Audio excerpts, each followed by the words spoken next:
Está con nosotros Sebastián Rivadeneira. Él es un experto, es un analista en temas de energía. Es docente universitario, de hecho es profesor de la UniAndes. Y le hemos pedido a Sebastián que nos visite unos minutos para conversar sobre lo que está ocurriendo en el Ecuador y las alternativas que se están trabajando para enfrentar, para solucionar la crisis energética en el país, particularmente este tema de las barcazas, particularmente una que estaría ya por arribar al Ecuador y que es una de las propuestas que ha formulado el gobierno. Sebastián, bienvenido, gracias por acompañarnos. La crisis de energía la conocemos, la sentimos con frecuencia, estamos ya cercanos a un periodo de estiaje y claro, nos ponemos nerviosos.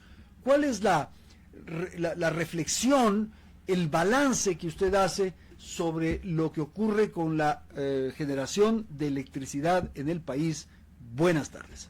Buenas tardes, mi estimado Andrés. Gracias. Y a la maravillosa radioaudiencia. El sector eléctrico ecuatoriano es un paciente oncológico. ¿Ya? La barcaza es una inyección de morfina ante unos terribles dolores que tiene, ¿sí? La interconexión con Colombia viene a ser una diálisis a este paciente que está grave. Y mientras no se le someta al paciente a quimioterapia, a radioterapia, y se extirpen los tumores que han contaminado de corrupción el sector eléctrico, esta situación será cíclica y cada vez se agravará mucho más. Ahora, esta figura que usted ha hecho respecto a un paciente hospitalizado en terapia intensiva, me lleva a la siguiente consulta. ¿Cuál es el déficit de energía eléctrica que tiene ese paciente? A ver, el SENACE hace un par de meses indicó que era alrededor de 1000 megavatios, hablando en cifras redondas, pero no solamente es el déficit de potencia, es también un déficit de energía eléctrica. Entonces, a diario, hasta la semana anterior, a diario, en energía se consume 89,000 megavatios hora al día. Ya. Y a las 7 de la noche, que es la demanda máxima, es 4,500 megavatios de potencia, ¿sí? Entonces, el déficit, digamos, entre la oferta y la demanda, como se dice habitualmente, ¿es de cuánto, ingeniero? Bueno, aproximadamente tenemos Esos un 1000 que usted 20, dice.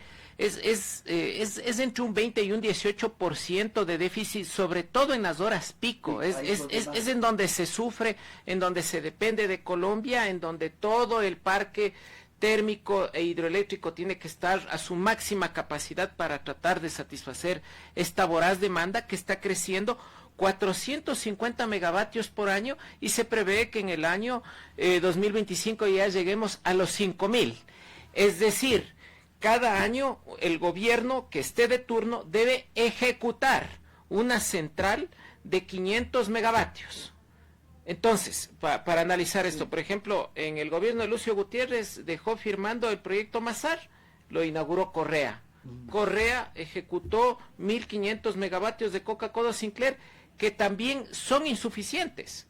¿Por qué? Porque en 10 años de gobierno, en ese entonces, el crecimiento de la demanda era de 300 megavatios, entonces por 10 años sería 3,000 megavatios, es decir, necesitábamos dos Coca-Cola Sinclair. Sebastián, un poco este momento, la dependencia de generación eléctrica del país se sostiene ¿en dónde? En todo el sistema Paute y en el Coca-Cola Sinclair. Ellos son los proveedores, ¿qué? ¿Del 60% será? Sí, porque ellos son los que sostienen y las otras son pequeñas centrales. Por ejemplo, Hidroagoyán hace un par de años surtía del 10% de energía, ahora es del 8%. ¿Por qué? Porque la demanda va creciendo constantemente debido a la actividad económica, al crecimiento demográfico, o sea, tiene que hacerse eso. ¿Por qué vivimos o por qué estamos sintiendo los ciudadanos una recesión económica? Precisamente por estos temores y la restricción de la energía eléctrica, que es el pilar fundamental para el desarrollo económico de un país. Por ejemplo, Corea del Sur tiene 25 reactores nucleares, tiene una energía firme y por eso es una potencia económica a nivel mundial. Y lo mismo sucede con las otras potencias mundiales que tienen energía firme, como es la nuclear y las centrales a carbón. Ingeniero Rivadeneira, ¿y qué ocurre con estos parches? Usted bien señaló cuando hizo esa alusión en torno al paciente en estado terminal. Por ejemplo, la barcaza. ¿Cuál es la apreciación que usted tiene? A ver, la barcaza es inminente, es necesaria, pero por supuesto el paciente se nos muere con un colapso nervioso. Pero existen otros medicamentos aparte de la morfina, porque la morfina también es adictiva, y esas son las barcazas nucleares. A ver, entonces, ¿eso cómo es? A ver, pensemos en el en el portaaviones John F. Kennedy.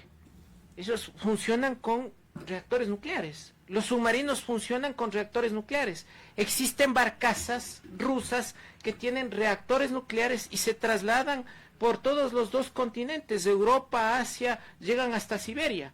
Entonces, ¿y cuánto generan más o menos? Bueno, puede un reactor de una barcaza puede llegar hasta los 300 y 350 megavatios. Entonces, la solución definitiva era al menos traer unas 3 barcazas que me cubran el déficit que antes se mencionó. Bueno, pero si es que hay plata, el problema es que estamos viviendo una crisis, pues. A ver, simplemente... Compare esta barcaza que han contratado con estas barcazas nucleares. ¿Qué referencia de costos tiene? A ver, si nosotros analizamos el costo del kilovatio hora, ¿sí? En esta central que consume fuel oil... En la térmica. En la térmica. Ya. Que me consume fuel oil, me cuesta 19 centavos el kilovatio hora. Y Adicional de otros costos. Ya. Operación, mantenimiento y potencia remunerable puesta a disposición. Por eso es un contrato oneroso y por eso es que lo están cuestionando. El costo del kilovatio hora de una generación nuclear en barcaza está en 7 centavos. Ahora, lo que pasa es que es una tecnología extraña para nosotros. Tendríamos que contratar también todo el equipo de funcionamiento. A ver, la barcaza se instala, se ancla en el muelle, se conecta a la subestación y por ahí sale y por ahí circulan electrones. ¿Pero quién maneja? ¿Quién la va a hacer funcionar? Por supuesto, la empresa que está, la propia empresa que está contratada, porque son técnicos especializados en generación nuclear. Además, la generación nuclear no hay que tenerle miedo o asustarse o que no sea un tabú, porque eso ya existe.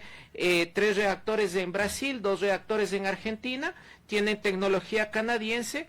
Los franceses, el 67% de su energía lo generan a través de generación nuclear. Estados Unidos tiene 95 reactores. Entonces, en Ucrania están construyendo 2 reactores nucleares en plena guerra, a costo y riesgo inversiones privadas, ¿qué? de los Estados Unidos, en plena guerra. Ya. Entonces, ¿por qué nosotros no podemos construir? Por supuesto, con tecnología externa y con técnicos externos. Creo que vamos a poder construir. No podemos nosotros hacerlo, eso se necesita de afuera. Por ejemplo, en Termo Esmeraldas, que inició en el 78 y se terminó en el 82. Vinieron los italianos y construyeron una central que tenía un tiempo de vida de entre 25 y 30 años, y ya llevan 42 y lo han sostenido. ¿Pero por qué lo sostenieron? Porque en ese tiempo los técnicos viajaron a Italia y se especializaron. Lamentablemente ahora el personal de trabajadores de SELEC no ha salido a especializarse afuera, pero de todas maneras hacen un gran esfuerzo el personal de los trabajadores, porque el Centro de Investigación y Recuperación de Turbinas, el CIRT, donde el cual fui gerente en el año 2022, reparó todos los rodetes, inyectores y otros elementos de las turbinas de varias centrales hidroeléctricas del país, ahorrándole anualmente alrededor de $10 millones. Imagínese usted si estos rodetes de Coca-Cola Sinclair tenían que ser mandados afuera a repararse. Ahora no sé, terrible. Pues, en estas circunstancias incursionar en la energía nuclear como que puede ser complicado, ¿no es cierto? Yo digo, o sea, primero resolvamos lo que tenemos, tratemos de poner más o menos al día y quizás aspirar más adelante, pero ahorita abrirnos un nuevo frente. A ver, hay que hacer varias cosas de manera simultánea. Recordemos que está el proyecto Cardenillo, recordemos que está el proyecto Santiago, que tienen que iniciarse, no es que vamos a ver, o sea, eso tienen que hacerse. Eso es inminente, pero también están las centrales a carbón. ¿Cuál es el problema o cuál es el tabú de las centrales nucleares? El desconocimiento de la Sí, tecnología. la sensación de la bomba atómica es la cosa, pero Nada que ver, nada que ver. yo sé, pero se han habido también fallas en algunas centrales. A ver, las únicas dos fallas